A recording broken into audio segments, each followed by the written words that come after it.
We've got questions from the floor. The first one right at the front row.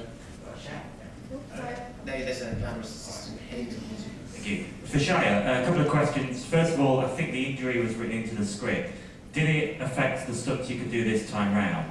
And the second question, you were quoted quite a while back as saying that you thought it was more about luck than talent in terms of like getting on in the business. Do you still feel that way now your career's taking off? I mean, okay, let me, yeah, when you break your hand, it's hard to button your pants, you know, let alone do something like this. But you got to do it, so you just kind of buck up and get through it. And you know, there's only so much you can fake.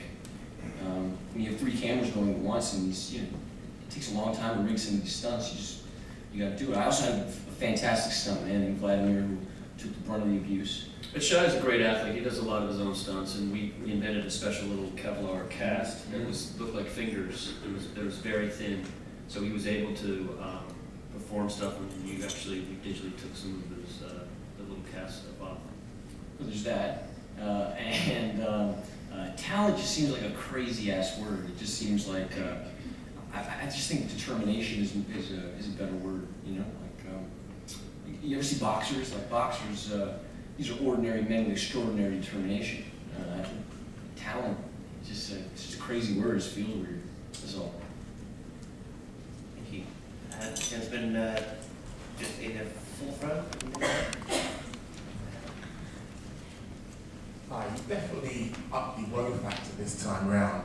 Were there any points in either the filmmaking process or actually watching the film back that made you actually say, whoa? Wait, I don't understand this question. The wow, is that the wow factor? The wow factor, the whoa factor. Which bits, especially which moments did you, when you look back at the tapes, go yourself, wow? In terms of in making this movie? Yeah. And there are moments, you have all sorts of moments. I think I remember one crystal clear moment was looking at John Turturro when we were on top of Petra, and he had a tear in his eye. And then I said, "What's going on, John?" And he goes, "You just never get to do this. We're looking at this 4,000-year-old monument." He says, "You never get to do this." And he was just on the pyramids 2 days before. We were shot in the desert the day before where they shot Lawrence of Arabia. And we were setting up this 80-foot crane shot that it was an English crane. They'd never put this. This is like where they're going to do their cover for their catalog because it's just never been done. So we're the first one in the world to shoot up there with an 80-foot crane. So that was quite a moment. I look back. Down on the front.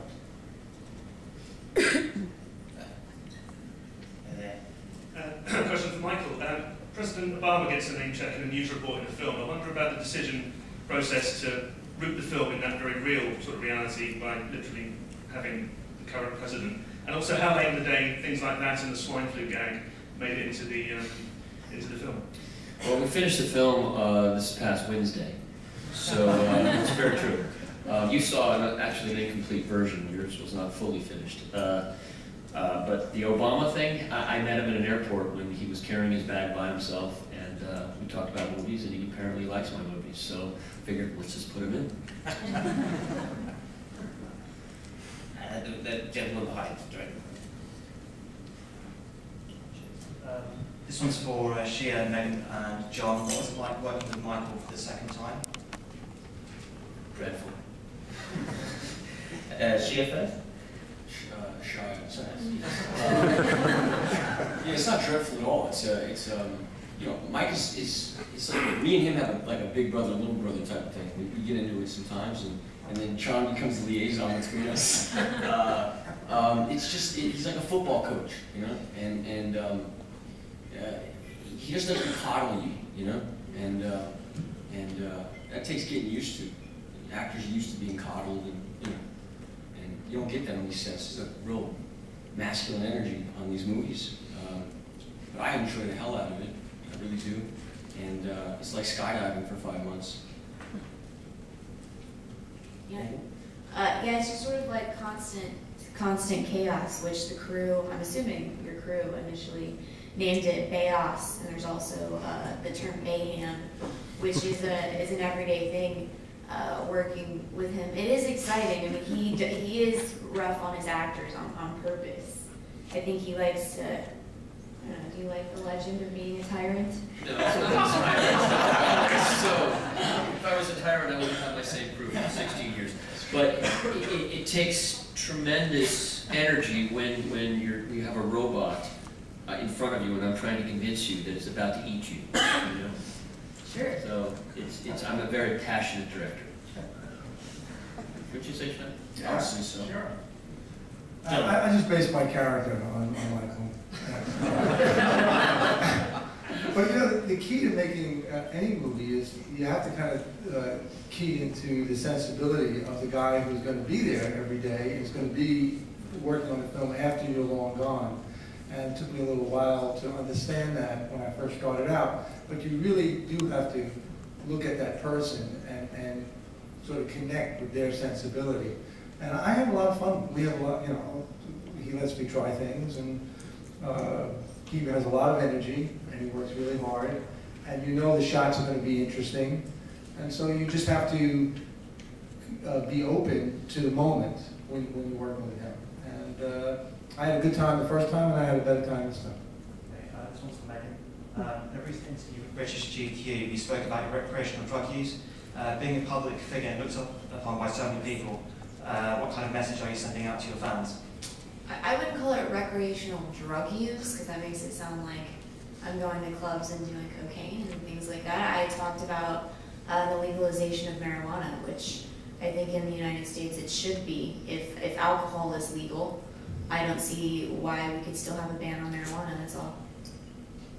And I don't think that's, I mean, you asking me how that's going to influence 12-year-old girls? Yeah. So Are they reading British GQ?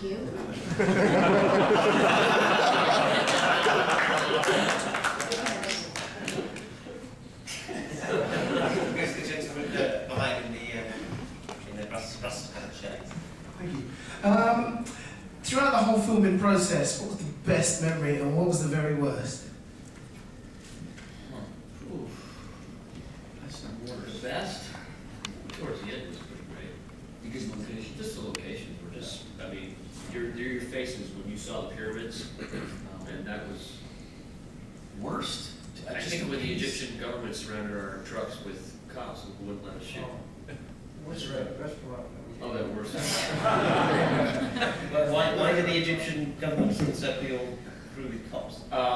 It's when you deal with Egypt, it's a very difficult permit process. It took over a year, and they say yes, yes, yes, yes, no, maybe, yes, yes, come, yes, and you get there, and your trucks are there, and no, and you're like, what? And I personally think they don't want you to see any poor neighborhoods at all. That's what the deal is. And I was shooting The City of the Dead, which is semi-dangerous, but I've been walking through there. It's beautiful, and I felt very safe in Egypt. And I wanted to shoot beautiful parts of The City of the Dead, but we were denied that. But Dr. Hawass controls the antiquities, so he allowed us to shoot the perimeters of the antiquities. So we're going way off on a tangent. But what's the worst day you had, Shad? Worst day? I don't know. You spike through the eye wasn't. That's probably the worst day for me, for sure. Absolutely. Yeah, that's rough. I don't know. Worst day. The pace is the worst thing. It's just the non-stop. It's just non-stop. It's just a non-stop shoot. Can we ask how long the shoot was when you say you were in Egypt and then you know, 5-month shoot. 5-month shoot, and then the animation process. So it's like you do the live action movie, and then I do the animation movie, which takes 6, 7, 8, 9 months. So that's why Wednesday was when I finished it. and what did they serve in that restaurant, John, that so disagreed with you? The food was really bad. So,